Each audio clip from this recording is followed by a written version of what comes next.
Littleton Invest for Tomorrow, Urban Renewal Authority, and Chair will note that the commissioners present, the board members include Gary Thompson and LaDonna Jurgensen, Dennis Reynolds, and absent tonight is Jim Collins. He's out of town.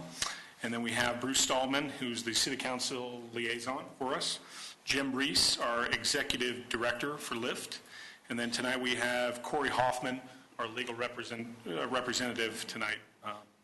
And I just want to note, obviously, this is my first night as chairman, and I look forward to working with all of you side by side in this effort and working with the community. And bear with me with the agenda as I go through it with the formalities, as this is kind of my first round. So, but looking forward to it. So, first item here is the review and approval of the minutes. And as we all know, the last round was video. So, essentially what we're going to do is approve the video minutes through this board moving forward. So, can I get a motion for the approval of the video of our last meeting in January? So moved. Second. We have a motion and a second. Are there any questions or discussion items? Not about these minutes, but I do have a comment. Okay. Now? Okay. Now, yes, please go. I'm wondering really what the options are, because that's really painful to sit through the meeting again if you want to review the minutes. How expensive would it be to get someone to summarize and actually take minutes and get minutes in a written form? We at least investigate that? Certainly could do that. We'd have to find someone that could replace Terry because she resigned. Right. And I think her last, not terribly expensive. I mean, her last invoice to us was like $160. I don't know that we'd find somebody that would work as low cost as Terry was. Probably not. For 30 years, or how many years did she say? So I certainly can look at if that's what the board wants to do. We can look into that. Yeah. I don't know if I'm the only one, but I think it leaves us with not reviewing the minutes as a more likely scenario. There's supposed to be, Bruce, isn't there supposed to be a way to scan through without having to listen to the entire minutes? I would assume so. It's probably Colleen, the city clerk, could provide some advice in terms of how to speed up if you're looking for a particular section. I agree. I went on there and tried to find something, and I was backing it up and going forward, backing it up, and it was difficult. I agree. But I thought there was a way on that. Is it Gravitas, whatever they call that? Granicus. Yeah. Yeah. Where it puts it into type form. The voice, is that what you're talking about, or the actual segmented video? But there was some way that they could segment the video so that as topics came up, and I don't know where the gentleman was here, maybe he has some ideas. Maybe that's the answer, is you identify when and the recording time certain topics occur as part of the minutes that are approved, and then if you want to sort of scan to that point, you can hear sort of that topic-ish. Yeah, you could break it up to the agenda, like you said, and then it could give the time on the video of each agenda item, and you could just slide it to that specific topic in the video. I've seen links where you can just click. I mean, we've all been to YouTube, and there's that route. Is that what you're kind of? Well, just something. I tried to do it. I can't say I did a very good job, but it is kind of, for me, good to refresh my memory of what we did, but to sit through an hour and a half or 2 hours of a video doesn't make any sense to me. Jim, I'd have a conversation with the city clerk, because she's the pro from Dover on Granicus, and if there's a way to do this, I think she'll be able to help. What does the city council do? We pretty much certify the video recording. She reviews the video and tells us that it's what was done. So do the council members review the video? Then when they approve the video, or you're not approving you're not approving minutes? We're approving the video as a true rendition of the meeting that occurred in lieu of minutes, more or less. But yes, I mean, we can, some of us will go back and look at it. So should, with the motion made to approve the minutes with us investigating with the city clerk, how to kind of take the same routes that council has taken to approve their video. We can kind of take those steps to discuss that with city clerk and how we can move forward. Go check with Colleen and report back to you and find out if there's a better way to make that work. And if not, if you want to do written ones, we can certainly entertain doing that too. Corey, do you have any suggestions or? This is a unique process, so I've not, it's the first time I've seen the video act as the minutes, but certainly looking if there's a way to either, I guess, identify portions by item, certainly having someone do it the old-fashioned way, even if they did it off the video, could be a possibility, and then they wouldn't necessarily have to be here and might be able to do it differently. And I want to make sure I didn't misspeak. I said in lieu of minutes, I said it should have said as the minutes. So what we do is we certify the video recording as the minutes of the meeting.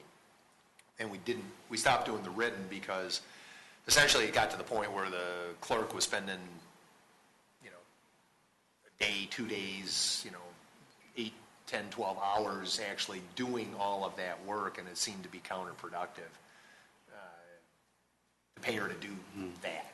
So can you review the minutes then? Can you review the minutes if you're in the next meeting? And now what did happen? Can you go back to that video right then and there, or is that something that has to happen? It's right there. We can go back and look at it. Ours is posted, not on the LIFT website, it's posted on the No. Yeah. So really kind of what we need is to help us sort of remember things is more like a summary. So the minutes can be the video minutes, but some kind of short summary as more of a memory aid. Actions taken. Yeah. Okay. Well, let's investigate that. Okay, we'll see what our options are. Okay, so is there any other discussion on that motion? Okay, any objection to the motion? Okay, then the minutes are approved with the investigation that we'll look into. Okay, we'll do. Next on the agenda is public appearances. So those in the audience here from the public that would like to stand up and speak, please approach the podium. You have 4 minutes and address who you are and identify yourself, please. Everybody? Okay. So we'll move on. Communications. So the first item is the monthly financial statement. This is in your packets there. It's the first month's financial statement, which is January. And we do have a new format. And Jim, do you want to quickly go through our new format that we're looking at here? We've got basically 2 pages. The first, I should have had these in reverse order. But the first one is kind of where the budget sits today. All the items for revenue and expenditures are listed. Then your annual budget of what was approved, and then what we've actually spent to date. And then kind of do a variances as to where we are in the overall budget. So basically, last month, we had expenditures of $55,701, and we had no income, as to speak of yet. So we started with $16,636, and now we have a balance of $10,935 in our account. The second page is your detail of how the money was expended. So you have $28,9578 for director's salary, $160, as I mentioned before. That was Terry for doing minutes and other secretarial functions. We had a voided check, and we had $2,645.50 in legal fees. Questions? Who reconciles the bank account? As far as just, To the bank? To this? I get a statement from the bank, and I make sure it compares agrees, to Chris. all the invoices that And who signs checks? that guy. I will be signing the checks from this point forward. So you're on the account? Yes, sir. Yeah, I'm on the account, and Gary is Gary. co-sign. I am now. But then you actually do the fiscal reconciliation and agree it to the report. Right. And I just, fortunately, the bank statement comes like yesterday, so I had to. Well, we don't have too many transactions yet, but in the future, it could get to be more. Yes. Jim, on your, I assume this is a spreadsheet of some sort. Sure. You might want to change the sign on your expenses because, for example, the variance on the audit charges isn't a positive 5,500, it's minus 5,500 because you're underspent. Just like you are on the revenue, we don't have the revenue yet, so we're under budget on the revenue, but we're also under budget on the spending. Mm-hmm. Picky thing, but I think it's the right. So you want me to put parents in, okay. Or negative, it's your choice. Or red.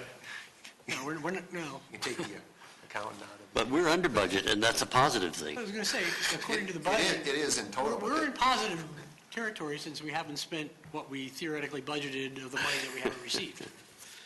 I don't care what you do. Actually, we're 5,700 to the bad because we have no revenue. Right, so we're spending down the balance, and There you go. that's it. Okay, any other questions? No. Does format work for you guys? Yeah. Kind of telling you where you are with the budget as we go? Okay. As long as you, Okay, are there any other questions regarding the monthly financials or the check register? Okay, do I have a motion to approve the monthly financial statement and check register? I'm so moved. second. We have a motion, and we have a second. Any discussion to the motion? Objection? Okay, approved for the monthly financial statement and check register. Next on the agenda is the committee reports. And tonight we have Jim Reese is going to give a director's report. And it seems following him will be our attorney, Corey Hoffman, giving a report tonight. This is a new idea. I just threw this out here. I thought, we don't really have a chance usually for me to kind of brief you guys on what we've been doing for, from month to month. So I thought maybe we ought to start doing this, and if you like it, we'll keep it up. And I'm not sure Corey's going to have detailed legal opinions every month, and hopefully not. Hopefully he keeps us out of trouble. So anyhow, I'll start with what things that I've kind of worked on. One thing, and this, I'm sorry Jim Collins isn't here because this was something he was pushing on, is that you, as board members, are all covered under the city's policy, liability insurance policy, because you're appointed by the council. So you are covered. I know that was a concern that I know Jim Collins had. So you are covered by the city's policy. I can get the limits if you would like to know what they are. Hopefully like 2 million or whatever. We are about to undertake an audit. So, that's on our budget. And so I have asked the city's accounting firm of Anton Collins Mitchell LLP to give us a proposal to do an audit. And since we have a couple accountants here, question. They came back today and noted that you technically don't have to. You can actually file to exempt out of an audit because our budget is so low. I think it's like a cutoff point of like 500,000. And you can file to exempt out of doing an audit. My thought is we should do it anyway. Aren't we a part of the reporting entity for the city? We are a component unit, but we still have to do, typically you still do an audit and you give that audit to the city and they include the information in theirs. We have to do an audit. Right, so I think as a component unit, we have to be I'm not sure you're audited. exempt. We're probably immaterial, so they probably can ignore immaterial. us. But, We're immaterial, is that what we? well, I just think it's a good policy to do it regardless. I think it just kind of keeps you guys, anybody has a question, we have an audit that shows what we, how we spend our money. well, the question is, if we're a component unit, we're a column somewhere in that financial statement. You I don't guess think that's it's in it? I don't know. I honestly don't know. I'm not sure. You guys are a separate legal entity. So I'm not entirely sure that But you we're are controlled consolidated. by the city. Yeah, it should be. As long as you reported to appoint the cities. board, you're going to be a And component you can unit. remove and appoint and remove board members. Okay. You control it. Honestly, when we've done the budget, I don't immediately recall that I've ever seen the line items. Well, it's probably been too negligible to do anything with. But it would be included in the financial statement, I'm pretty sure. Okay. So, But So- then, do these guys, would they look at it as a matter of course? well, I don't do we know. need a Good question. separate audit? And are you anticipating we would have our own separate financial statement with all the disclosure and all the? Yes. Now granted, it'd probably be fairly simple. I mean, Well, the disclosure. we don't have The any, disclosure would not be simple, yeah. The numbers would be, The numbers are simple, but- 5-minute project, but the disclosures wouldn't be simple. And that would cover a lot. and I don't know what's been done in the past. Obviously, having been here less than a year, I couldn't find I any think I would better ask audit. him. Ask him about that. I would ask the city or the city auditor about that component, if we're not a component unit of the city. It's much like Hudson Gardens is to South Suburban. It's a component unit. They are a component. Yeah, I they did control check the that board. with the city's financial officer, and he said, yeah, they are a component unit of the city. But even as a component unit, you're also qualified as a local government within the meaning of the audit law. So if you wanted to not do the audit, you have to get approval from the state auditor. So it's not just a matter of course, you actually have to go through the process of There's getting. an application, a form that would have to be filled out. Correct. Yeah. But if we're a component unit, I don't know why we wouldn't just use the city auditor and Be included under the cost of the city's audit. right. They didn't offer that. Well, why don't you, Well, what have they, it'd be interesting to know what they've done in the past, because, and we may just be immaterial, so they didn't do any audit procedures. But we're still So immaterial. who can we talk to at the city to understand how they did it in the past? Just call the auditors. I can't remember his name, Doug Farman. yeah, Doug's opinion was we needed to get our own audit, but Okay. Let's do that. Let's talk to, I did. Doug. I mean, I talked to Doug and he's, and via email, and he gave me the name of the city's auditing firm that they use, and said, they'll give you a proposal. okay. And you want to do And when this, you went to them, they said maybe we could get an exemption. Exactly. and this is for 2014, there wasn't a whole lot of, if you guys had like projects where there was a lot of money coming There's no through. indebtedness, no, but still, Well, I guess maybe it goes to the whole issue, do you do just a quick compilation as a full-on audit? It seems like doing a full audit when you got a bank statement and a checkbook for $2,000 or but I think as Corey $3,000. says, we need to request an exemption from the state if we're doing something less than an audit. A full-on audit? Okay. I don't know why they couldn't throw it in. I mean, the numbers are going to be easy, and as LaDonna says, the disclosure about, what we've done to approve and what all that means as far as urban renewal areas and all that's a little more difficult. Yeah. why don't I get the proposals from her, and that's Tyra Litzau, and maybe we can have her come to the meeting if we need to ask her questions. Jim, could you also find out what they've done in the past? And if, I'm not sure this organization has done audits in the past for no, quite a long what time, the city. city has done? Because it would be the city's responsibility to make sure the information was to included. report their component units. I can ask Doug what he's done, yeah. Well, the thing may have, it may have just literally, it was sort of dormant for so long, it might have been. Yeah, it's certainly worth asking. There's a footnote in the city's financial statement about the, Okay. yeah, there's always been Urban a renewal. certain amount of disclosure. Because we've already had a little bit of money, Yeah. we had a little bit of tax money, and then we had a little money we held back because EchoStar was protesting some of the tax things, and so that stuff went on for some time. But that's really about all we had. Okay. Okay, I'll look into that again and see if I can get a better answer, sorry. Other stuff here. Columbine and Santa Fe plans, as you remember, I think it was last time, we passed a resolution that will now include the use of sales and property tax. Well, actually, Columbine already had the property tax component. We're adding sales tax to the urban renewal plan, so That will be going to, it went to planning board, and that was approved on the 26th of January, and will go to council next week on the 17th. So this will be the same thing we did on Littleton Boulevard and North Broadway. We're going back and redoing Santa Fe and Columbine, so they're the same. Okay. Development projects, we have had a few conversations with some potential developers.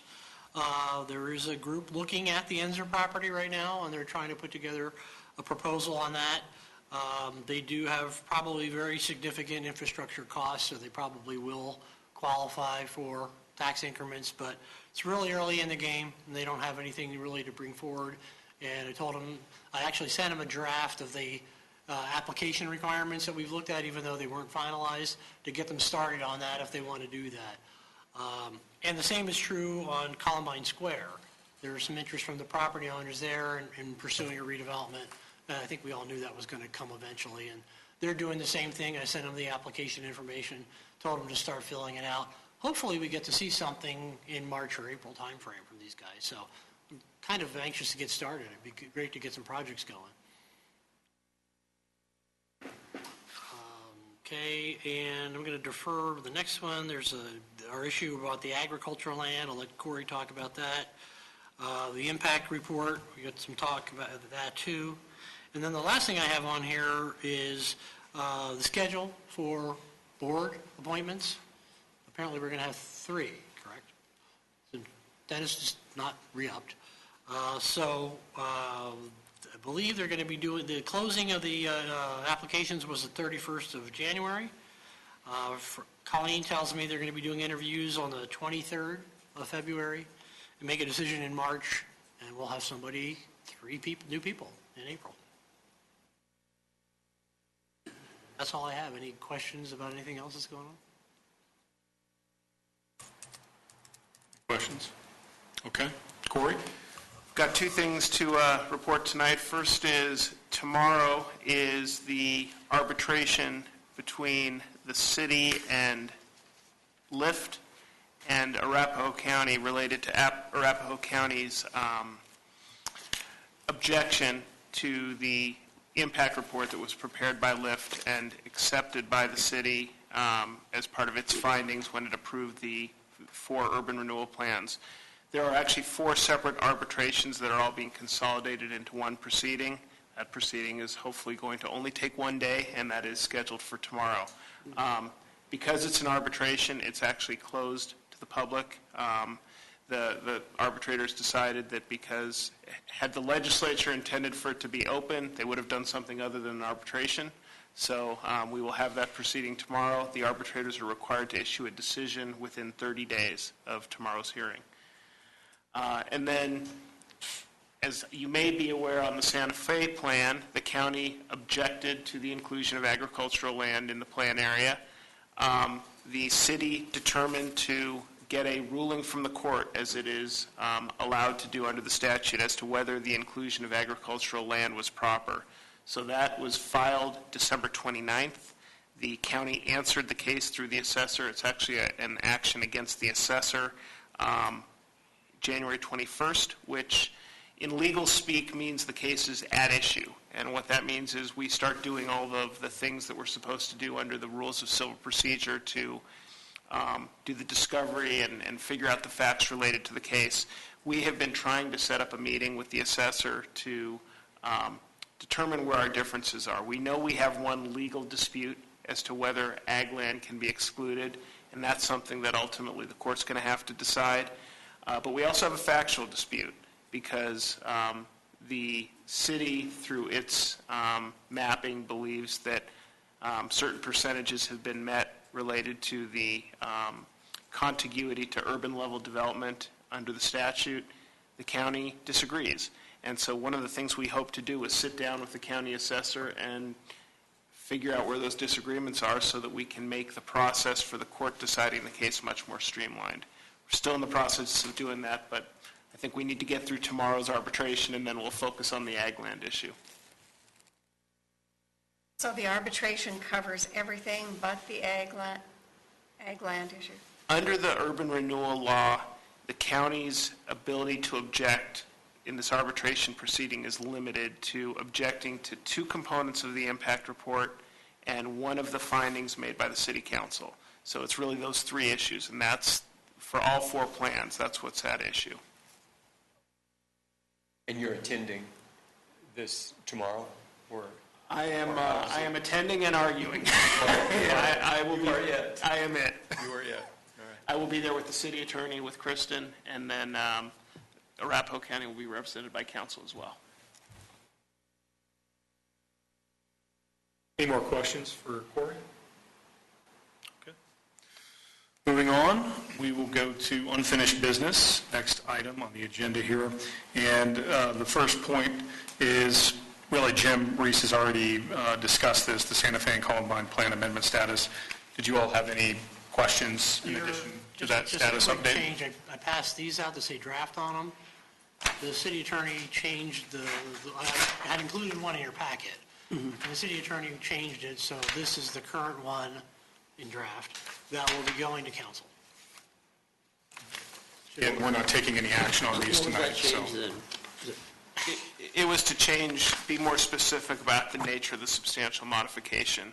Okay. Specifically, that Columbine Square was the addition of sales tax, Right. and that Santa Fe was the starting of the property tax for the entire plan area, and sales tax. When we originally approved the plan, we only had one TIF area. Now this is going to be the entire plan. So this is a formalization of what happened last month?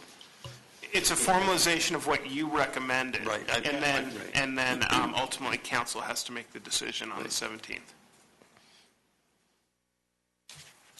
Okay. We're not obviously taking action on this tonight. There's no action required now. No action required, okay. Right. Next item is the revisions to the development proposal application. Now, this is from our January meeting, and if you've all had a chance to review that, Jim has taken the liberty to take our comments from our last discussion and incorporate those.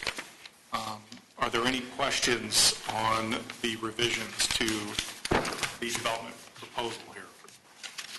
I think the key one to point out is, I think there was a lot of discussion last time under background, where we talked about, what LIFT is created to do, and I think the board wanted something inserted in there to say that we're not a regulatory agency or body, and that, we will comply with the city of Littleton, so I inserted that sentence in the paragraph there. Now, Jim, did these go to city staff? I think we talked about No. comments or anything that was going to be incorporated in. Okay.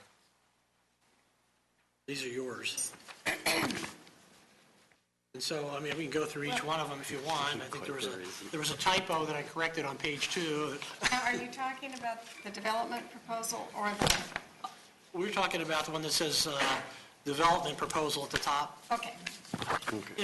I took the liberty, and you can tell me if you want to not do it this way, but having gone back through and looked at all the different forms that we had, in place, it kind of looked like this form, the development proposal form, and the other form, I don't know what I do with it. It was the application form itself. There was another form, which I don't have. Basically, I folded the two together. I have a question on the schedule. This funding request form, it seemed awfully redundant to what was in Yeah. the Yeah. application form.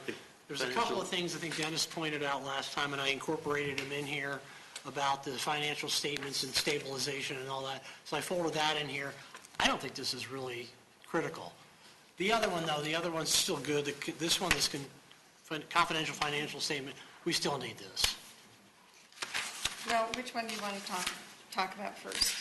Why don't we start with the development proposal? Okay. Kind of the first item here. Well, I guess the first comment I had is just kind of a minor comment, but down in that background, on the page 1, background, at the last couple of sentences, it says the authority Urban renewal plans? Plans must be approved by various bodies of the city, including the Planning Board and the Littleton City Council. The Planning Board doesn't really approve it, do they? I mean, don't they? You want to address that? No, you're right. They find it to be in compliance with the general plan for the city. Comp plan. I was just wondering if that's the right wording, I mean, I can go into more detail there and just say, you know, that instead of various bodies of the city, we can go in and say, the plan has received the approval of the planning board as being in compliance with the comprehensive plan, and this Littleton City Council has adopted the plan. I could say something of that nature if you'd yeah, like. that would probably That sound better? be a little bit better. Okay. And then I guess the only other comment I had is it seemed like we're requiring different things in different places, which kind of ties into this confidential financial statement. Because we've got a long list of financial information that they need to provide, like 5 years. Without my glasses, it's too small. But, Someplace particular you're at? What page you? how about Guess they're not- guess try they're not- page 5, They're not numbered. financial capability.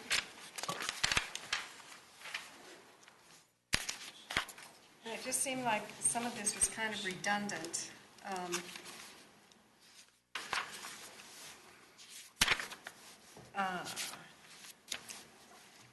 Okay, like the first financial capability, the first bullet point under there, we're asking for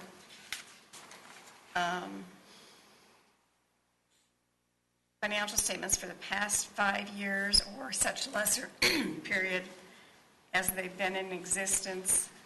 I mean, we go on references from banks, but I didn't think that really tracked very well with what we were saying in this confidential financial statement document.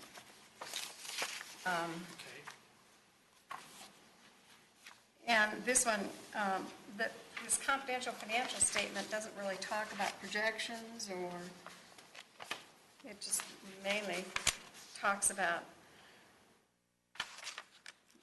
where their money is coming from. Right, this is pretty much just to establish that they have decent credit. Yeah, it's where the money is coming from, and we're only asking for 1 year of financial statements. But then over here, we're asking for 5 years.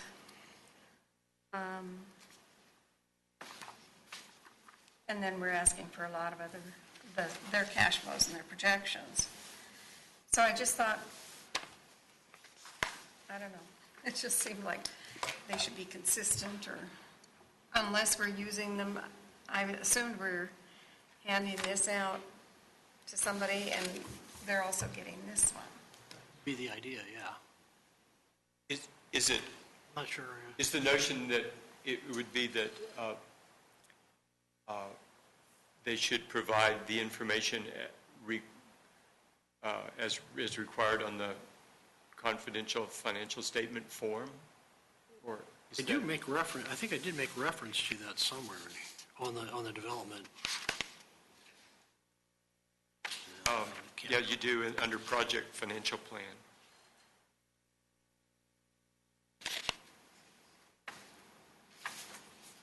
Well, here in that very first bullet, we're saying a description of the financial capability and capital resources of the development team in a form and substance reasonably satisfactory to the authority. So that's really then this confidential financial statement. So if you look at the next, like Gary said there, the first line under project financial plan, it does refer to the confidential financial statement form.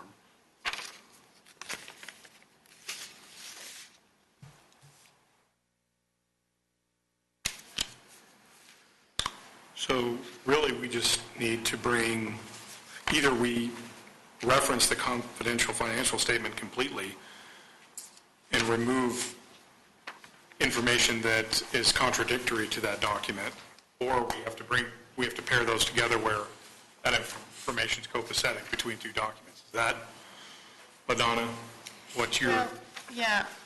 clarifying there? Okay, so, And I mean, in one, we talk about audited financial statements. In this other document on that financial capability, we don't talk at all about an audit. We talk about 5 years, we talk about 1 year. But we talk about 5 years, but we say may include financial statements for the past 5 years or a lesser period if they haven't been in existence.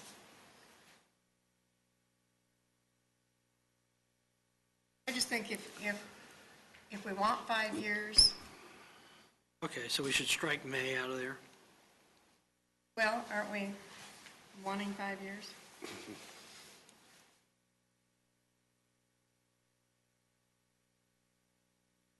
Question, I think it's a good idea. I think that was actually your comment last time, wasn't it, Dennis? 5 years? I don't think that was on. I'm not sure. Well, and then we say, It might in a have been. form and substance reasonably satisfactory to the authority. Maybe that's where you need to refer again to this. Confidential financial statement. I'll strike the mays out of there and say that's what we want.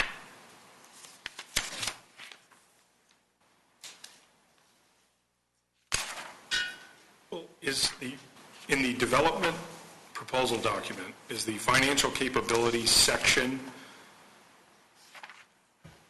is it redundant with this financial statement document? I mean, could that almost just be referenced and terminology added in that document that pertains specifically to There's a little bit more financial? detail asked here. Yeah. Yeah, so it's just making sure there's not Yeah. issue between the two documents, there's not any conflict. You know, and let's remember that the reason we're doing this is to see that this, whoever's making the proposal has the ability to pull off a project and be able to finance it. Now, that's not the same as when we actually sit down and go through a pro forma and see what they're asking for and that they really are justified and there is a gap. That's the next step after you've approved them to go forward with a project. This is like a clearinghouse thing to say, oh, yeah, we think you got a good project, we think it's worth looking into. Now we want to talk about a redevelopment agreement, and now you need to spell it out exactly what your ask is. So, but you would typically get that 5 years of financial information. I think we should, so you Well, I think we should see too. their But- credit worthy. And then here you're talking about references from banks, and here we just say, who's your banker, or who's, you know, do we expect references from their bank? It's again, in that very first bullet point under financial capability.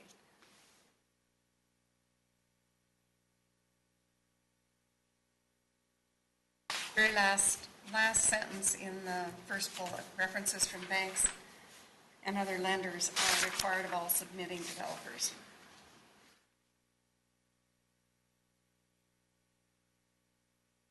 That's not what it I don't says. think you want them to represent that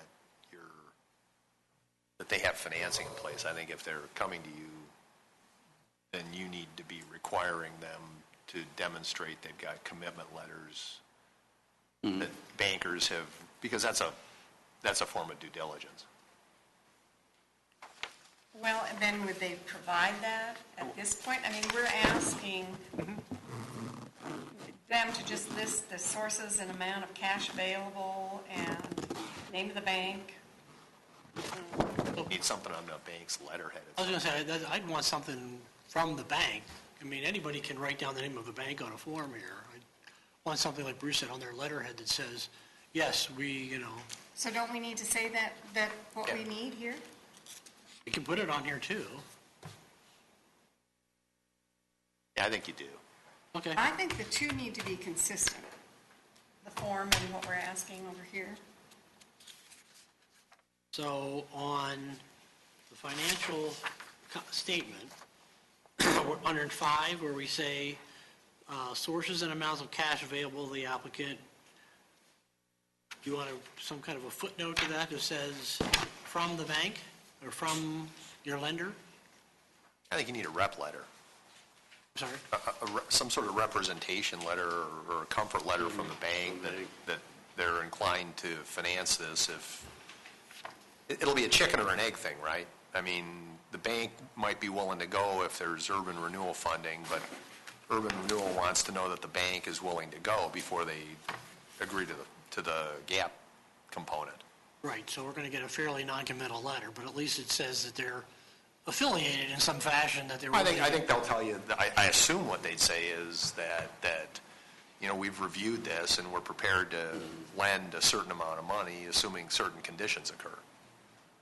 I mean, you've done the... Yeah, and that's exactly right, based on specific conditions that the bank will note in their criteria and their filters for that specific development, so...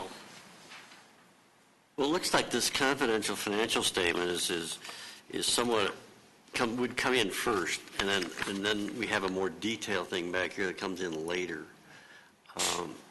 So I don't know how much compatibility you need, but it looks like the second document is an expansion.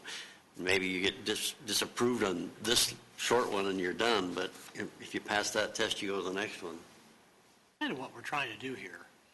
Because, Sure. again, I expect a far more detailed pro forma from them when they're further along in the process. Mm-hmm. You know, it's kind of step by step, because obviously they have to spend a lot of money to get to that point. Well, then, maybe under financial capability, that we need to say the developer, proposer is expected to prepare this confidential financial statement and provide that information. I think that might come in first, though. Well, this comes first. You require, well, I think so. And then you do a more detailed. Okay, but maybe I don't understand. I thought you gave this to the developer and say, okay, this is our process. This is what we expect you to do. We're giving them both. Tell them to complete both at this point. Yeah, this is required, the development proposal is the checklist of required items that definitely speak more in depth to the actual development itself outside of the financial statement, which obviously gets even more detailed into the financial aspects. But there is crossover and there is overlap. And I think if, Jim, you mesh those to where they're copacetic between these two, they get them both at the same time as part of their application process. I'll go through them and boil them down again. So, Well, Jim, I don't want to necessarily change your process. I'm just trying to make sure we know if they come in with this one first, with 1 year financial statement, are we going to immediately say, we need 5 years? I thought this did say 5 years now. It says it in the proposal. It doesn't say it in this other document. It just says attach to this statement. Well, we need to work on the wording a little bit there, but a financial statement.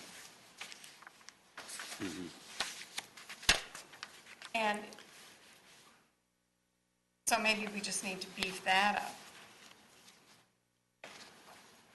In the note that you have highlighted is where it discusses that. Page 1 of confidential financial statement.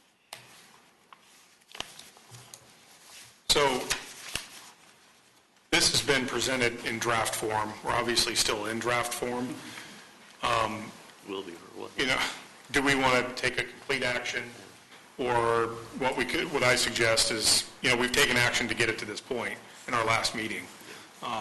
Whether or not we want to take action and then move forward, with these conditions to approve it is what we could do on both of these documents. And so I would propose that we make a motion to, approve this, but with the conditions of there's the background, that we have a statement in there that talks about the planning board approval that we discussed as point 1. Second point would be to clarify the two and make them more copacetic, the two documents. And then the third would be to the commitment letters from the bank to add that information in.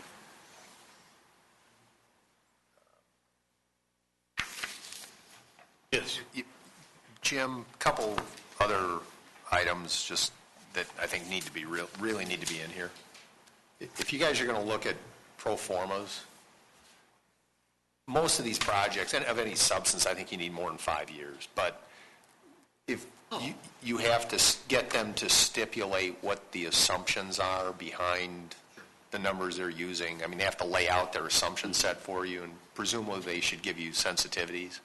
Because if they make ridiculously conservative assumptions, the gap will look bigger, and you need to challenge them on the assumptions.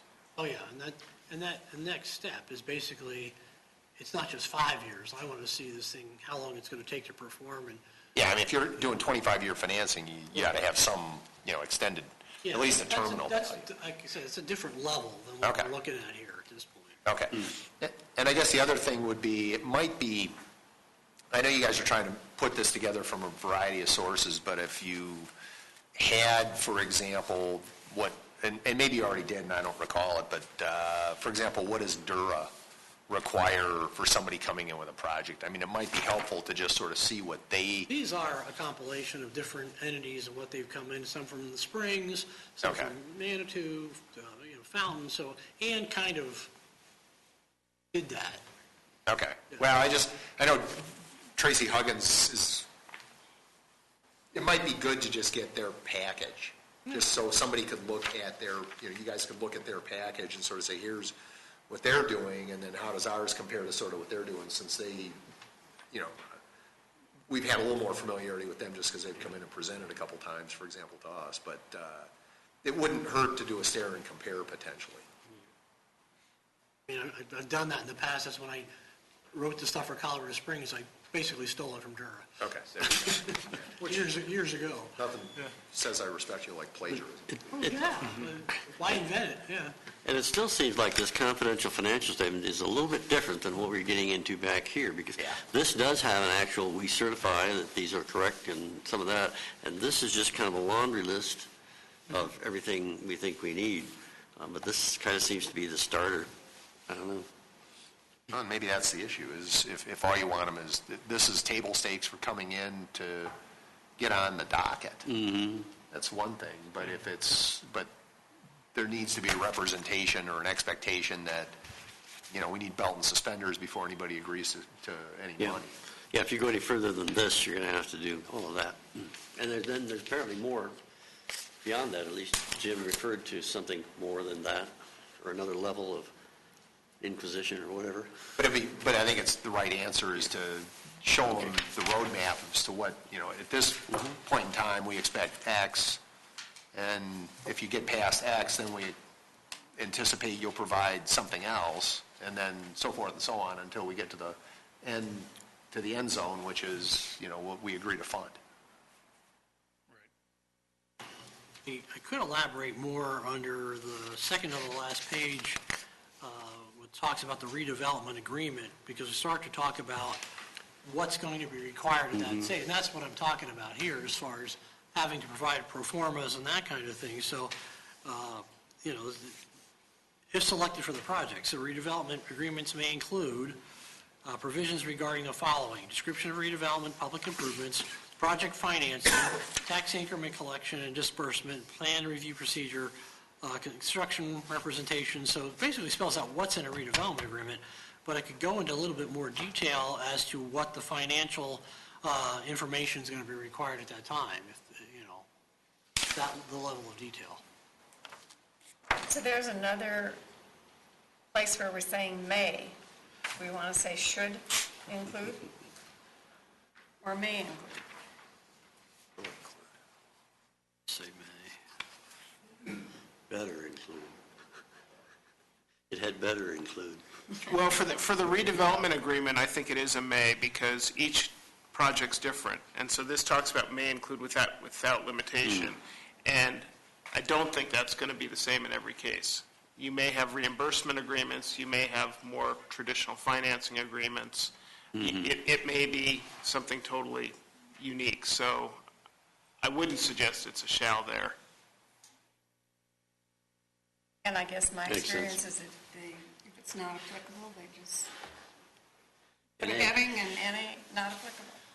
But if it's applicable, we want it. So how do you say? I think maybe you need to use one of those legal terms. including but not, And that's what it says under the redevelopment, may include without limitation. yeah, but not limited to. Mhm. Well, Justin, I suggest, I mean, you had requested potential motion here, but perhaps the best thing would be to leave this as draft for now, and this can kind of be worked on over a period of time. And Jim Reese can go ahead and give it as a draft to anyone that's coming along, because it's close. We're good. Well, the approach Yeah. that I've taken is kind of that. I mean, I've given these guys what we had from last time, with full understanding that we're still working at it, and that we'll, get them a final, but at least they can get started, because it takes some time to put something like this together. Well, certainly, we want to make sure that we have a document that's sound and, we all agree upon. So I agree, I think we should leave it in draft form and revisit it. And if there's, any other comments in the next few weeks here, we should be relaying those on to Jim. Well, and in Reese the and getting- meantime, I mean, once I get some corrections made to this, I can email it out, Yes. and you guys can be reviewing it. We just can't do a meeting online, right, Corey? Correct. Understood. Well, just to clarify then on these items, the funding request form, that is eliminated. So we won't have that. We're basically absorbing that form and did absorb that form into these two. So we won't obviously be revisiting any of that. So let's shelve this in the draft. Jim will get it reworked and we'll revisit it in our. And I'll send it out to everybody, and you can individually send me comments back. Great. Any other questions with that item, guys? Just don't hit reply all. Okay. Next item is new business, and the first item here is the resolution. I do not have in my packet what resolution number this is. You guys have that in yours? I don't know that we actually put a resolution number on it. Okay. This is the Yeah, so this is CIG the, contract. exactly, 150 number? No number in there, right? no number in our packets here. So but essentially what this resolution is to approve the independent contractor and consulting agreement between LIFT and CIG. And everybody knows that around this table and that CIG provides tech support, the website, public feedback, mailing, notifications, et cetera. And if you've had a chance to review the contract, it is an hourly contract for, items that are needed monthly, obviously. So do you guys have any questions? And Matt is here, by the way, hanging over here in the corner, so feel free to ask Matt questions. Okay. I do. I just have one question. How historically have you been relaying information from how many hours you've been working per week? Is that a monthly statement or? Yeah, it's a monthly invoicing. We're transitioning in this contract from a lump sum retainer-based fee, which was $800. Okay. Understanding that we're through a different. Used to speak in a microphone, I'm sorry. Oh, yeah. Would you mind stepping up? Thank you. Have a seat, Matt. Welcome to the table. Communications people always want to see at the table. This is a modification of our original agreement, which was for the past calendar year or so, was a $7,800 a month retainer-based fee. The idea behind switching to an hourly fee-based schedule is because we, in talking with the former chairman and your executive director, understand that your level of activity and your level of support is going to decrease this year. So we thought that the appropriate thing to do was to switch to a model that allows you to be scalable. If something comes in, a new developer, some kind of agreement, we can scale up to serve your needs, but we're not billing you a $7,800 fee regardless of the amount of service that we provide. Okay, I would just from a task and level of effort and understanding where we're at, even bi-weekly, and I understand, obviously Jim Reese is handling, the communications with you. It'd be helpful just to maybe bi-weekly, kind of mid-month, know where we're at in that monthly statement. I propose that to just have as part of our Reporting arrangement? reporting, even if it's just via email, a simple email you shoot out. Here's what you're looking at for 15 days in the month. Exactly. Yeah, that sounds reasonable. Okay, great. I think this is better. I agree. I was going to ask about that flat fee thing as to how we all came out, but that's kind of water under the bridge now, so.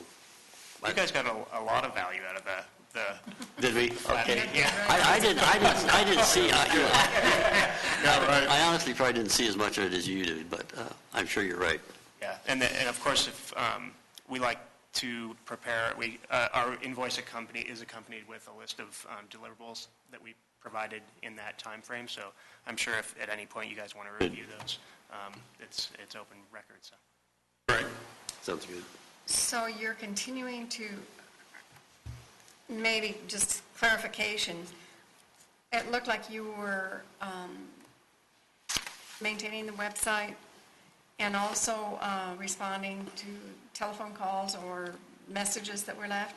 Or is that, at this point, Jim that's doing that? Depends on how technical they are. If there's something that's just talking about where we are in the process, Matt or his staff will handle it. If it's more of a technical question or somebody wants to call back, I call them back. Okay. And the only other question I had was, under the compensation in this contract, it says as item 3 in the contract, as compensation for serving as executive director. Oops. I missed the finder place, didn't I? Guess where this came from? I don't know. You guys don't read it, I do. Anyway, whoever is signing that contract might just cross out executive director in that spot.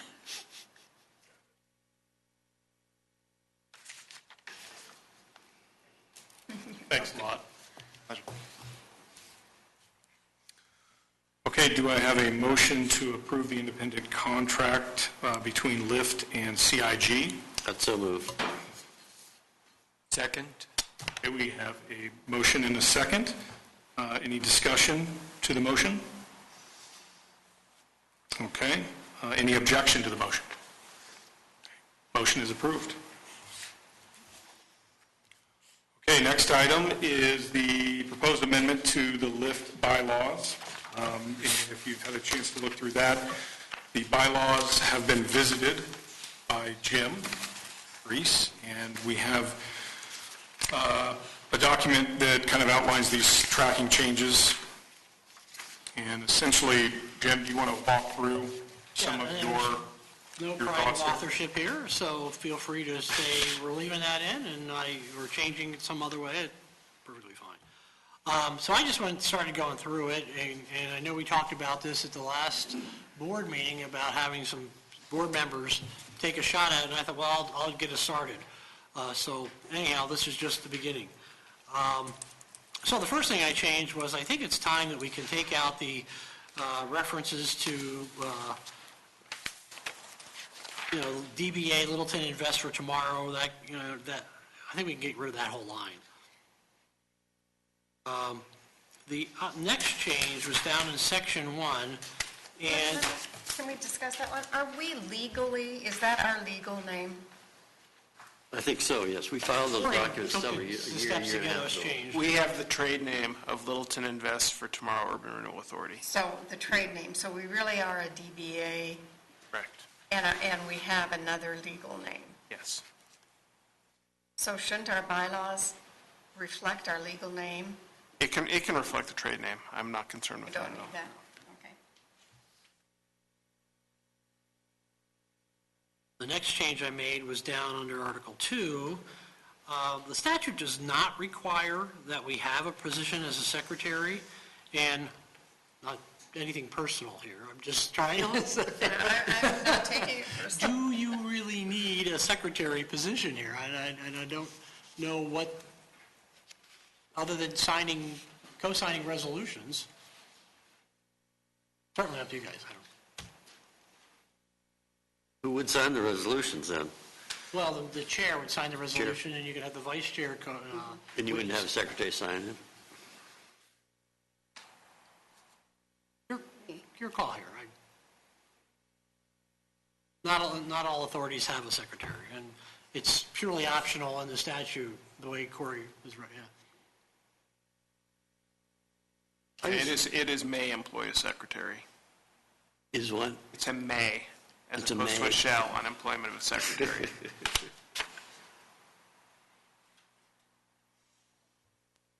I don't think we need a secretary. Some things just seem more official if the secretary signs them.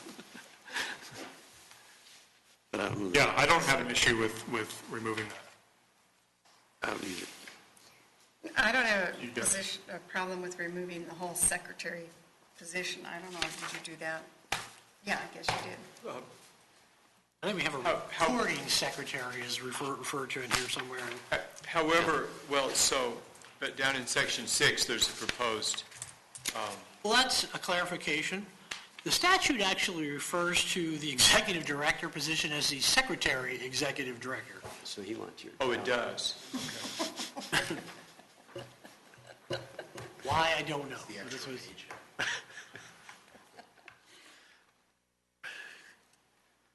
But as the executive director and secretary there, you're not really authorized to sign contracts and agreements, No, I'm not. just, And that's the way my contract reads as well, that I'm not authorized to sign any indebtedness for a lift.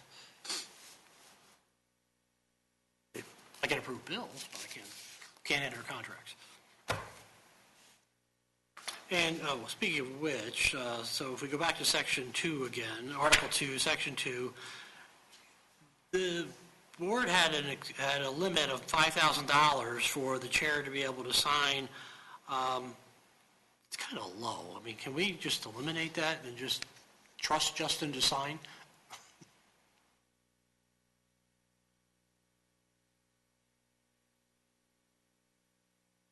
So, a revised amount is not put in there, it's just struck. I was just taking it out, yeah. You certainly could raise the limits if you still wanted it in there, or you can leave it the same. Well, I'm more concerned about the fact that we only have one signer. Yeah, if there's some redundancy. There needs to be. I think we need at least two signers if they're not available and we need a check or Oh, I see. whatever reason. Yeah, some redundancy in the But- signature. No, I'm not available, exactly. I agree with that. So how should that read? I don't know, say you had a big project, couldn't you be writing potentially huge checks? Mm-hmm. I'm not sure I'd be comfortable with no limit. It just seems like it.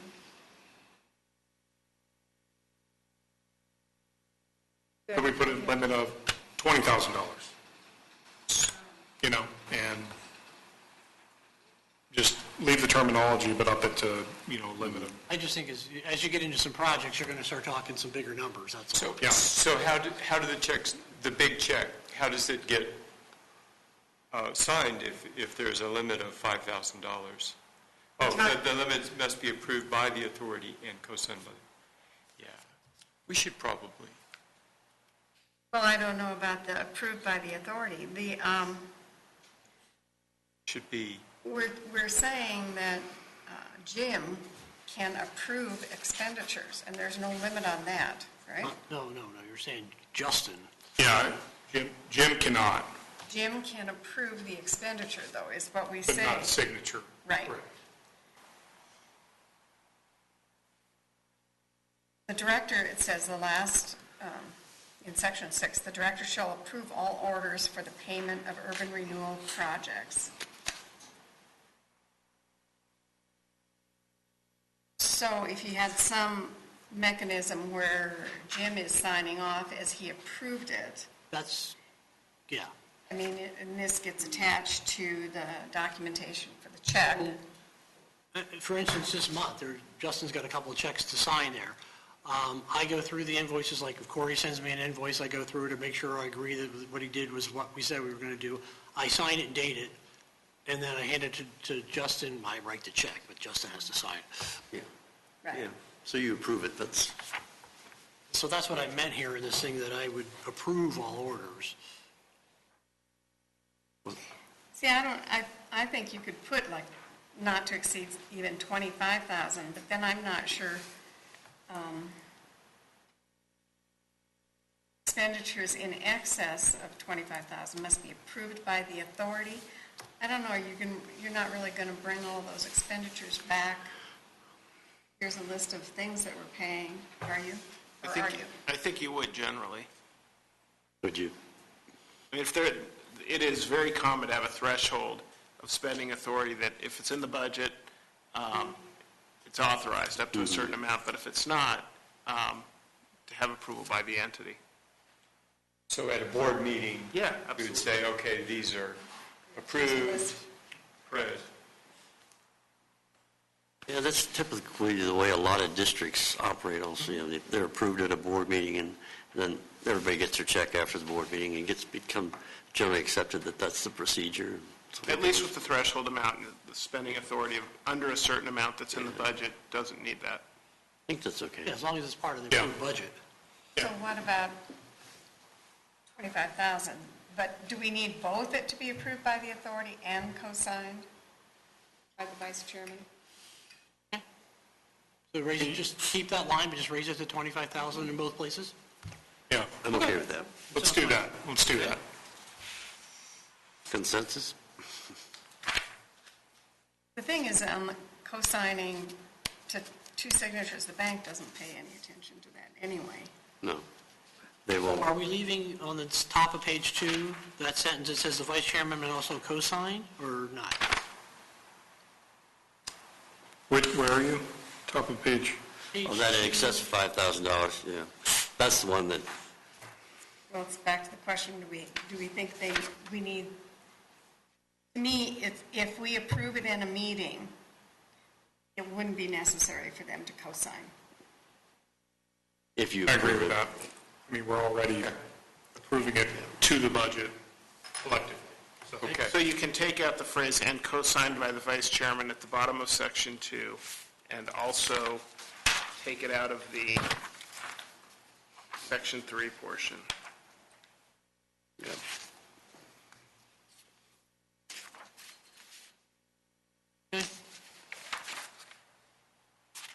Okay, section 4 was the reference to the secretary and signing all resolutions.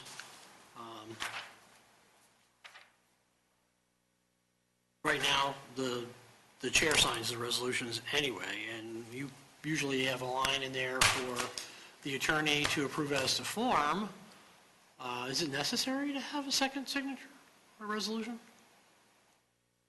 I would have an attestation, so you know that it is in fact, So an attest, but it could be any member of the board, right? or the executive director executive. / secretary. That is Yeah. most common.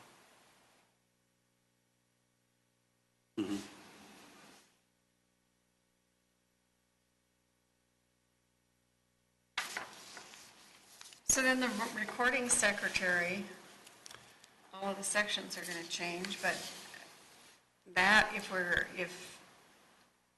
maybe let's leave that until we decide what we're doing with minutes. Because that assumes that. That's why I didn't mess with it, because I wasn't sure you guys were quite ready yet to give up on that position.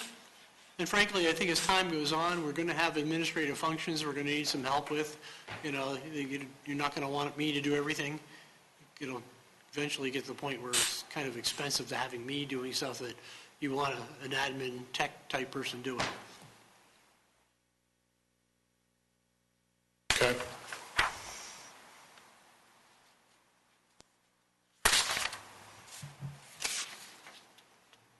Okay, so the next change I made was to section 9. This is just taking out the secretary and just saying the election of officers will be for the chairman and the vice chairman. Okay. Okay? Section 10 is kind of the same thing about vacancies.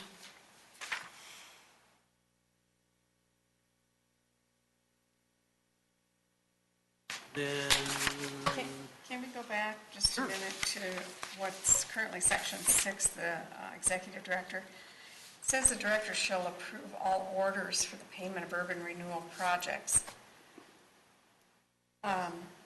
You're going to be approving all expenditures, aren't you? yeah, So would that be a more, this is kind of more referring to invoices as they come in. and all other expenditures? And other expenditures? I mean, they're not all, what you're approving is not all or urban renewal project related. You can add that.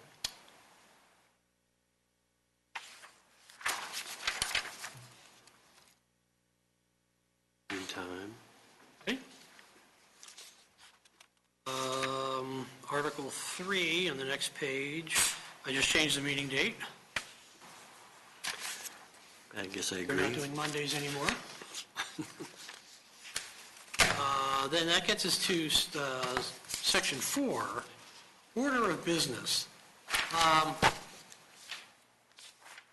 Couple things here. And these are just suggestions, and feel free to tear this apart, but kept the roll call and review the minutes, the recording. I stuck a section, a lot of boards have a section for announcements. That would just be the board chair saying, this is happening next month or something like that. Up to you. Yeah, I think that's positive. That makes sense. Public appearance is the same, financial report. I took that out from underneath the committee reports, because we never really seem to do committee reports, and we don't seem to have any committees. So I don't even know if you want to even keep committee reports in there We at are all. a committee. Yeah, the committee's committee report, right? Yeah, I mean, I appreciated your reporting today, but I don't know if that's considered a committee we had it under our committee report. That's why I have it now, because obviously I can't change the order until you change it. I mean, that could essentially go under announcements or updates. We could consolidate that into there. You could. You could have the activity report under announcements? Yeah. Okay. Is that okay with everybody? I don't know. Makes much difference, but Yeah, I mean, doesn't matter that much. What do you think? I like it the way you have it already here, which is because As a separate line item? announcements is a short thing, then public appearances, and then we get into the meat of the Okay. meeting. So, Under that committee, reports you could have other consultants and, Yeah. I mean, the attorney, whoever, if you had Well, an you auditor here. could designate a subcommittee to work on something like the bylaws. that's true. Okay. We can leave it there. Okay. Unfinished business, new business. What's missing here is another public appearances. We have 2 public appearances currently. Frankly, I think they're kind of redundant. I agree. Yes. One's enough. And executive session may not appear every time. If we don't have any need for it, we certainly won't have it.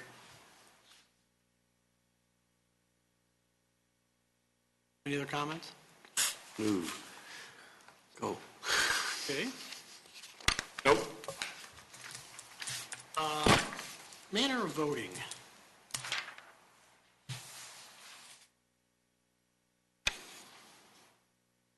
I thought since we're going to a video, it might be nice to see hands. 'Cause Well, I think sometimes it's hard to tell on a video recording who said yay or nay. That's true. Yeah. No problem. That sounds good to me. And so then at the end of that, Justin can kind of say what Or the say the tally names, what the yeah. tally was, yeah. Would a head nod be Yeah. okay? With a wink. Okay. So at the end of that, all resolutions signed by the chairman. Is it understood that the vice chairman acts when the chairman's not here? Yes. Okay, so we don't need to lay that.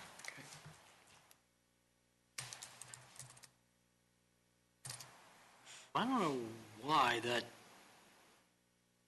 edit is there under section 7, it says the same thing. Must have Section 8. mistake, must have been a That's the mistake on my part. We need to look into this, though, and I don't know if they have the capability here for commissioners that are not present to be able to participate via Skype or something like that. And what's your opinion on that? I've heard various concerns about commissioners not being present. Yeah, I generally recommend against it because when you're appearing not directly in person, there's often context that you miss. I mean, Skype is certainly better than phone, but you're still not in the room and interacting contemporaneously as well. That's not to say that it's not an exception that could be made, but my recommendation generally is to have people appear in person. But the way this reads, and this is the current way the bylaws read, is that you can grant an exception and allow a board member to participate via video. And it is consistent with the open meetings law. The open meetings law allows that. That's not to say I think it's a good idea, but it does allow it. So we should leave that in. Your attorney recommends you don't, but But could we do something like, say, in order to establish a quorum?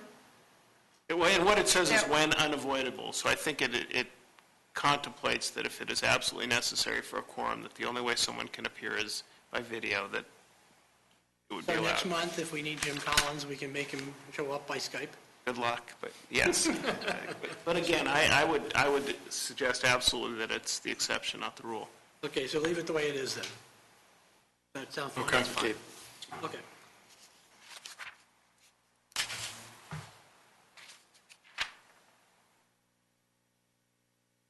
I think this was just, the section 8, I think was just a little bit of a typo or something in there that was corrected.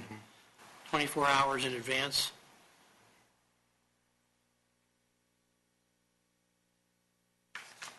Okay. And in the B there, I think we were missing the word shall.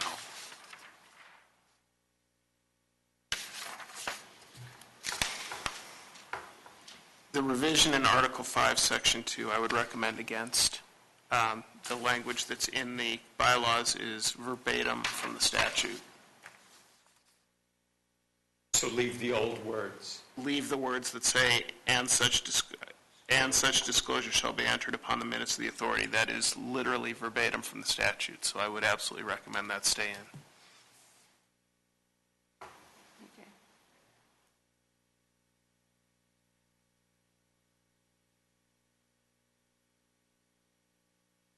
Except if we don't have minutes, Corey. No, I understand, but that you will. Your video is still your minutes, so it will still be entered.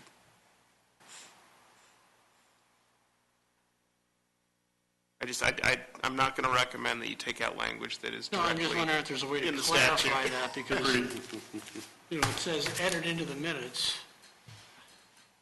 Well, you're going to have to discuss it, or Right. it's going to have to be. Okay. I appreciate that the video creates some interesting issues, but I'm not going to suggest that you deviate from the state statute as a result.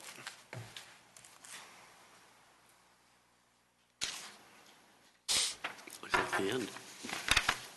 Okay, so I recommend we leave this in draft form, and Jim to go back and make these adjustments and Email it out again? email out, and we'll We can revisit talk it. about it next month? Yep. Is everybody okay with that? Sure. And if you guys have any other suggestions, please send them to me. My only suggestion would be where it says quorum and then has the number 4 in there, take out the number, because the number of members It's going to change. may vary depending on if you have vacancies, so I wouldn't put the number 4. Because it could be 3 or whatever if you have. Well, depending, I mean, you can add members. It could be, I mean, if you had an authority someday of 9, it could be 5 too, so it could be not necessarily less, it could also be more.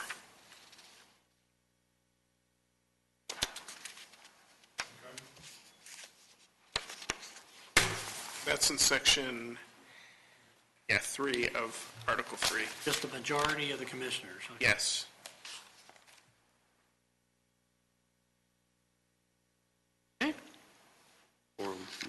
So for example, right now, when we just have, Right now, you have to have 4, because that's what it says.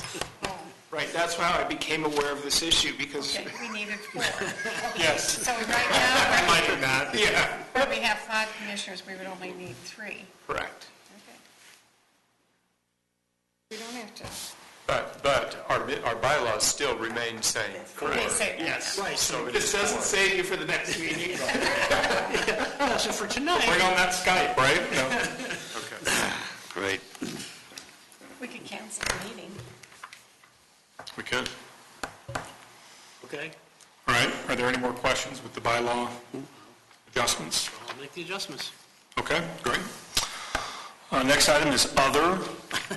And I wanted to bring up, city staff recommended a training event, bond finance web course. It's a webinar for our group to kind of understand the nuances on bond financing and kind of, some of the new components and things for this board. And we did get signed up for, it's February 25th and 26th.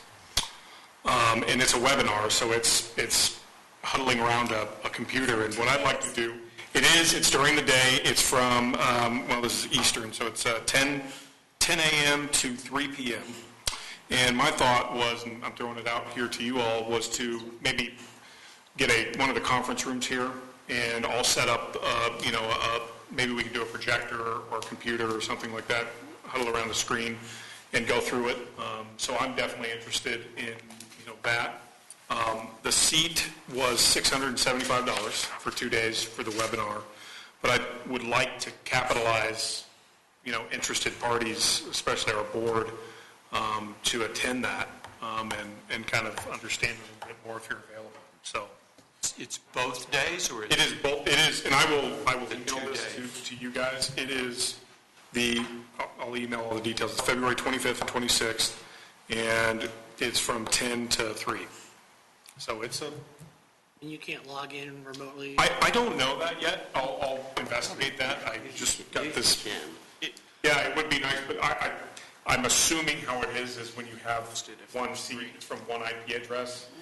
So my thought was, yeah, I mean, people, it's so we can basically consolidate that, because it's, not a cheap event. So I wanted to just see if we Do can you get have that. more details on what they're discussing? I mean, I- a 2-day commitment on a week's notice is kind of hard to. Yeah, understood. I have I have the agenda in this email Okay. to send everybody, and it breaks out, everything. And if there's going to be 3 or more of you, then it will need to be posted as well. Okay. Well, I'll keep you updated. You need to post it? Basically, I'll send an invite out to everybody. Yeah, you need to attach let me all know, this. and then I can make sure that we post it down Okay, here. noted. Okay. So I just wanted to include that. Does anybody else have questions or anything that you'd like to add? Other? Okay. Since we have it on the agenda still, next item is public appearances. If anybody would like to approach the podium and state your name. Yes, my name's Jerry Hill. I live at 5444. Do we have a microphone? I'm sorry. I don't want to make it, here, would you like to, there we go, that might work better. There it is. My name's Jerry Hill. I live at 5444 South Prince, Littleton, Colorado. I feel uncomfortable sometimes when we say, let's limit speech because it's redundant. I can understand why some members might want to limit the speech. I feel that we had the initial opportunity to speak, and I didn't feel like it was abused at that time. I feel like if we look back at the beginning of this particular board, when it was formed, there was a situation where some people were sitting here not knowing what particular issues they might want to address, input from the community, And at the end of the meeting, during the course of the meeting, there were some situations that came up, and the chair at that time said, at the end of the meeting, there will be the opportunity to speak. Now, I watched it evolve over a period of time, and I don't think that people abused it at that time. So I think that affording people the opportunity at the end of the meeting to perhaps give the board members, and when I served on boards, I always appreciated the input. It would give the board members the opportunity to leave with some thought about what the community felt at that time. And that's my input. And I think that it's one of those things that maybe should be, it wouldn't be too much of a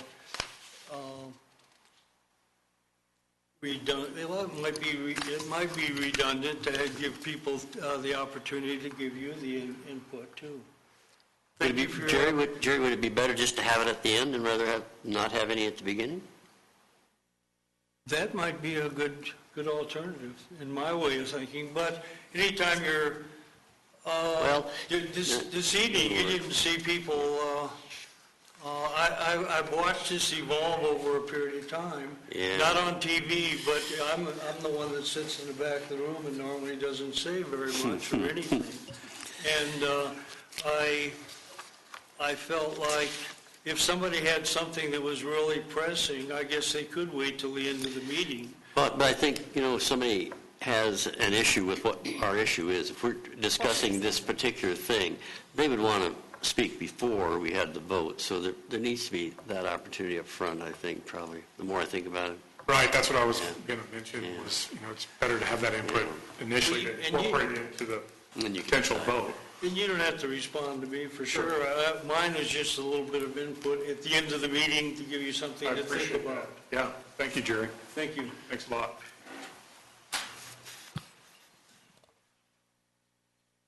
Don't take that away.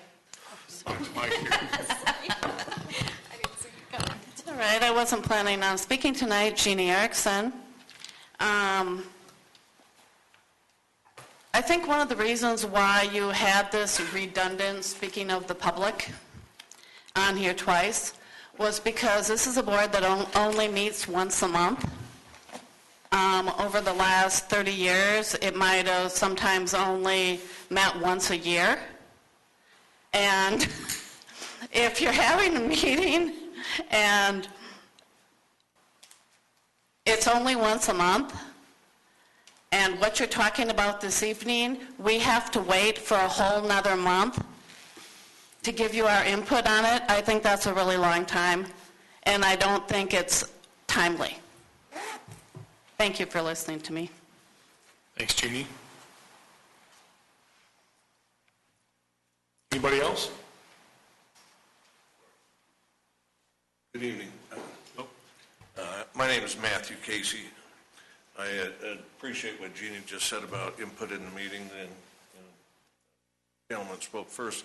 I think it is important to have the public have an opportunity to chime in, so to speak, prior to a vote or to participate in a discussion rather than wait till the end of the meeting. Sometimes people can't wait till the end of the meeting. But, so I hope you take that to heart and consider that. I had a question maybe the city attorney would like to address regarding the long-term plan of the municipality as it relates to agricultural land and how that is addressed in that plan. I'm not the city attorney, so I'm probably not the right person, and I truthfully have no idea what the city's comprehensive plan talks about related to agricultural land. Okay. Well, I know what the Santa Fe Urban Renewal Plan talks about related to the land that is designated as agricultural within the meaning of the urban renewal law, but that's a different question, I believe. There's no ag land as far as the city comp plan is concerned. The agricultural land designation is a property tax. Assessor's office. Yeah, for the county. And it never got changed. There's a PUD on that site that talks about commercial, residential, mixed-use kind of development. This is the Enser property that's at the corner of Mineral and Santa Fe, but there's effectively, it's an infill parcel surrounded by urban subdivisions, suburban residential communities, so there's no ag property here. So I'm familiar with that, where the Enser property is. So that's really the only agricultural-related property that comes into play in your... Only by virtue of its designation as far as the county is concerned. Okay. Well, great. Well, thank you for that clarification. Thanks, Matthew. Oh, sure. One more? No, you're all here with that. What was that? I'm Kyle Schlachter. I live at 1704 West Shepherd Avenue. And I'll just go ahead and say I kind of agree with the public appearance before and after. It gives us a chance for the public to give you guys something to think about before, and then after. Waiting the whole month is a long time. So, I know you guys were talking about the new commissioners next month. I'm the one person that applied to be on the board, so this was a very interesting meeting to be at. Very good. Thanks, Kyle. Appreciate it. Okay, that will close the public appearances. And next item is executive session. And we don't have any items for discussion today. So we'll move on to adjournment. And thus concludes our board. But what's that? Just, maybe we should talk a minute about the next meeting where we think we may not have a quorum. Yeah. So LaDonna, you are potentially not going to be here in March, correct, on the March meeting? No, I'm going to be here. I will not be here. You won't be here, Dennis? Okay, so that's the issue. We'll have three. You wouldn't have a quorum. I don't know if, I guess I was going to bring this up Tuesday and ask city manager and city attorney, we're going to go through boards and commissions interviews at the end of this month. And traditionally, we've made selections at the end of that process, and then communicate with the people that have been selected.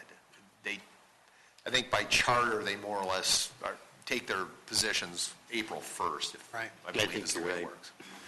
I don't know if we could theoretically, within those confines, since we'll have made the selections and since people are off the board anyway, if there would be a problem having those people start their terms in March, but there may be if it's not sanctioned by the charter.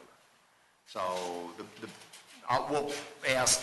Is that a Kristen question? Yeah, it's either a Kristen, it's probably a Kristen question and or a Michael question, but I think we'll have to sort of get them to get back with you and sort of see, and it may very well be that you don't have a quorum, you just cancel the meeting. Yeah. And we can certainly communicate that in the meeting notice and indicate if we know we're not going to have a quorum, that the meeting's canceled. Yeah. Okay. Well, I think it's probably kind of difficult if you appoint somebody, to give them, they're going to need a little bit of time to get up to speed, I would think, that they would want to do that. I mean, part of it's the agenda too. I'm not sure what your guys' agenda for the March meeting would be, but theoretically, they'll have some of that same issue in April, whatever the first meeting in April is. So I guess they get a little more time to read through some of the documents. But presumably, if they're applying for the position, they've maybe done a little bit of homework and have sort of read some of it anyway. So it's a fair point. I don't know quite how to answer it. And is the decision of the new board members, is that within your council, your next council meeting? You're saying at the end of February, you may 23rd, 4th, and 5th is the next council meeting is the 17th, and 23rd, 4th, and 5th are more or less study sessions where we do interviews. Right. Usually by the end of the last night, we kept score and we vote on who we want to fill the vacancies. Okay. And then the mayor usually communicates with those individuals, I think they send them letters. So they don't do it at a formal council meeting and approve? I think it's, They do yes, after that. we vote on it in the meeting to say who we want to extend the offers to, and then in the next formal council meeting, we have to formally vote on. I should say, I use the word vote sort of generically, as in we have to select who we want to offer the positions to. but we don't vote to put them into the positions until a formal public meeting that's a formal council meeting. And next one would be March, Probably the first meeting in March would be my guess. I don't know what the date of that I think it's is. on the 3rd. After our, No, I think it's before our meeting, isn't it? is it? Well, regardless, you can, I mean, you've got, Let's make it, let's start with the I'm just saying Yeah. logistics would work out, yeah. It's the 3rd. I think the first March meeting is, council meeting's the 3rd. Your guys' meeting then would be the 12th. 12th again, yeah. But I think it's really going to be predicated on what the charter says. If there's any latitude, then maybe, and if not, then probably won't happen. Okay. So next step, who would we like to appoint to basically talk to city attorney? Would that be? I'll take care of it. Do you want to Yeah, do no, that? I'll do that at the next meeting and ask them to, Okay. liaison to get with Jim and sort of, he can All right. communicate with you guys. And Okay. If there's And no then meeting, there's no meeting. we'll post the meeting status yeah. after we find out. Exactly. Okay? And Matt, we'll put it on the website, whatever we decide. Okay, Very good. that's good. And another kind of related issue is, I think we should consider as a board having some kind of board training when we get the new people on board, and I don't, Jim could maybe do that, or Ann. And I've And done, we talked about a workshop at one time too, as far as the entire board, but typically what I would do with new board members, I think they would just do a 101 kind of class kind of thing, like, Yeah. this is how it all works, and, when Yeah, just through my personal experience, transitioning was helpful to have those discussions and understanding, but, truthfully, it's once you get integrated after you've researched all the material, and, that's the only baptism you're going to have to get, is to get it integrated onto this board. So, but I agree. I think, we have the global kind of study session or kind of vision session that we want to have once we have our board we reestablished. talked about that a couple of months ago, but said, we're going to wait for the new folks to be seated, and then Right. and I've done an Urban Renewal 101, not only for smaller boards, but also statewide, so I'm happy to do that presentation for this board. That'd be great. So maybe once we find this out, that individual, if it works out that way, that would be something we could add to it. All right, That's a great idea. Great. Good. Any other questions? All right, meeting's adjourned. Have a good night. Thanks, guys. Good job. Thank you for your